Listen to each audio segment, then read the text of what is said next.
You ask Tiger to solve. This deals with linear equations with one unknown.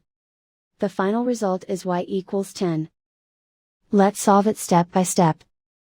Simplify the expression. Expand the parentheses. Simplify the arithmetic. Group like terms. Multiply the coefficients.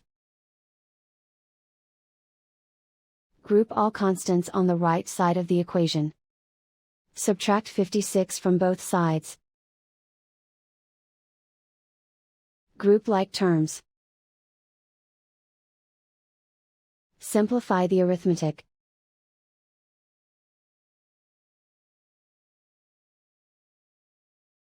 Isolate the y. Divide both sides by -8. Cancel out the negatives. Simplify the fraction. Cancel out the negatives.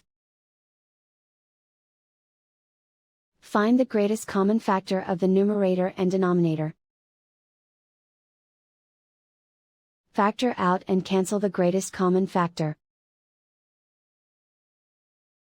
And so the final result is y equals 10.